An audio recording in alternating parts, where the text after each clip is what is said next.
नमस्कार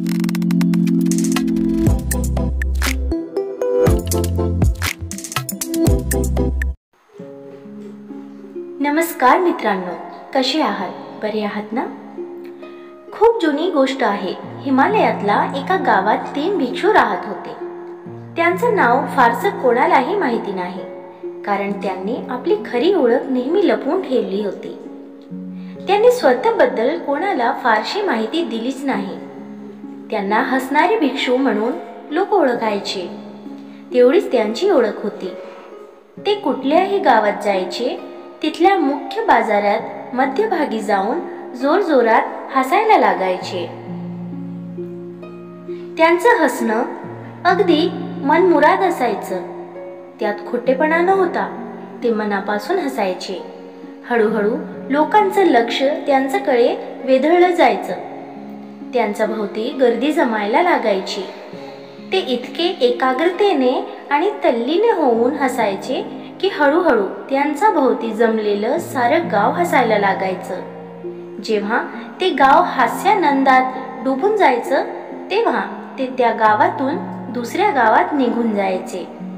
ते कोणाशीच बोलायचे नाही, कोणाला काही उपदेश करायचे नाही किंवा कोणाला काही शिकवायचा भानगडीतही पडायचे नाही. कुठेही जाऊन फक्त हसायला लागायचे आणि सारं गाव, सारी वस्ती हास्याच्या फवाऱ्यांनी भरून टाकायचे. हळूहळू ते त्या परिसरात खूप प्रसिद्ध होत गेले. लोक त्यांना हसणारे भिक्षू म्हणून ओळखू लागले. त्यांचा सन्मान करू लागले. लोकांकडून त्यांना प्रेम मिळू लागलं. त्यांच्या आधी कोणीही अशा प्रकारचा प्रचार केला नव्हता की जीवन म्हणजे फक्त हास्य आहे, त्याच्या पलीकडे काहीही नाही. त्यांचं हास्य एखाद्या व्यक्तीवर किंवा घटना प्रसंगावर नसायचा. ते फक्त हसायचे. जणू काही त्यांना विश्वाची गंमत समजली आहे. जणू काही त्यांना ईश्वराची रचना लक्षात आली आहे. त्यांनी एका शब्दाचाही वापर न करता संपूर्ण परिसरात इतका आनंद पसरवला जितका आजपर्यंत कोणालाही पसरवता आला नव्हता. लोक त्यांना त्यांची ओळख विचारायला जायचे आणि ते हसायला लागायचे. त्यांची तीच ओळख निर्माण होत गेली. 3 हसणारे भिक्षू. काळ पुढे सरकत राहिला.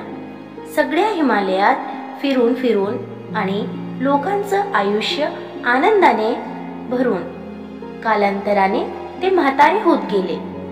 एके दिवशी ते एका गावात मुक्कामासाठी थांबलेले असताना त्यांच्यापैकी एका भिक्षूला मृत्यूने आपल्या सोबत खेचून नेलं. सगळं गाव स्तब्ध झालं होतं. गावकऱ्यांना वाटत होतं आपल्या सोबतच्या मरणाने आता यांचं हास्य कायमचं थांबेल. इतक्या वर्षात पहिल्यांदा यांच्या डोळ्यात अश्रू तरळलेले होते दिसतील आणि हे बघण्यालायक असेल, कारण आजपर्यंत हास्य व्यतिरिक्त इतर कुठलीही भावना त्यांच्या चेहऱ्यावर दिसलेली नव्हती. जेव्हा सकाळ झाली तेव्हा संपूर्ण गाव तिथे गोळा झाला आणि त्यांना आश्चर्याचा मोठा धक्का बसला. दोन्ही भिक्षू मेलेल्या भिक्षूचा प्रेताजवळ उभं राहून जोरजोरात हसत होते. त्यांचं हसणं इतकं दिलखुलास होतं की आजपर्यंत कोणीही त्यांना अशा प्रकारे हसताना बघितलं नव्हतं. गावातल्या वयस्क मंडळींनी त्यांना समजवण्याचा प्रयत्न केला की जो मेला आहे तो त्यांचा सोबती होता. त्यांच्या मृत्यूवर त्यांचा असं हसणं योग्य नाही. भिक्षूने ते ऐकलं आणि आज पहिल्यांदा त्यांच्या मुखातून शब्द बाहेर पडले. ते म्हणाले, आम्ही हसतो आहोत कारण जो मेला तो जिंकला आहे. आम्ही नेहमी विचार करायचो की कोण आमच्यातलं सर्वात आधी मरेल, पण आज याने पहिल्यांदा मरून आम्हाला हरवलं आहे. आम्ही हसतोय ते आमच्या हरण्यावर आणि त्याचा जिंकण्यावर. शिवाय आम्ही इतकी वर्ष एकमेकांच्या सोबत राहिलो, एकत्र हसलो. एकमेकांच्या सोबतीचा आम्ही पुरेपूर आनंद घेतला. त्याला निरोप देण्याची आता ह्याहून चांगली दुसरी पद्धत काय असू शकेल. आणि तसंही आमच्याकडे आहेच काय, आम्ही केवळ हसू शकतो. पण सारं गाव दुःखात लोटलं होतं. भिक्षूंचं पार्थिव जेव्हा अंतिम संस्कारासाठी चितेवर ठेवण्यात आलं तेव्हा मात्र सारं गाव आश्चर्याने स्मित होऊन गेलं. कारण केवळ ते दोन्ही भिक्षूच हसत नव्हते, तर तिसऱ्या मेलेल्या भिक्षूचा चेहऱ्यावर देखील हास्य फुललं होतं.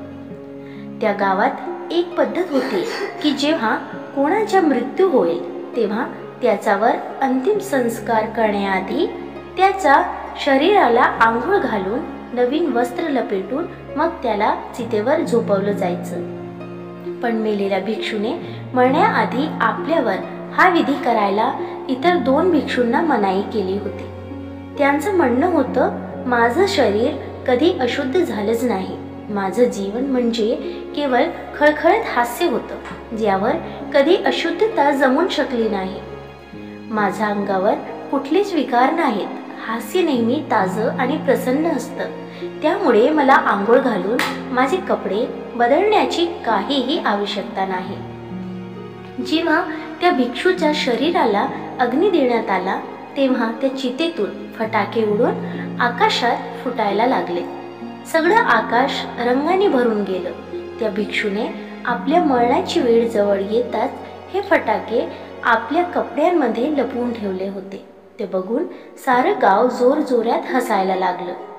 भिक्षूने मेल्यानंतरही सर्वांना हसवलं होतं, सर्वांना आनंद दिला होता.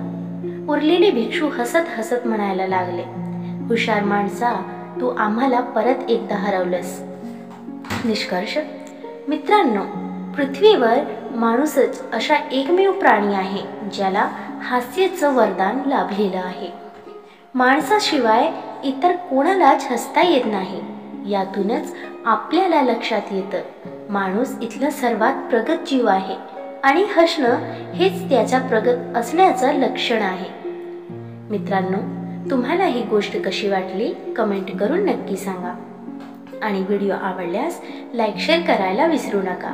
आणि अशी छान छान कथासाठी चॅनलला सबस्क्राईब नक्की करा. भेटूया पुन्हा एका नवीन व्हिडिओमध्ये. धन्यवाद.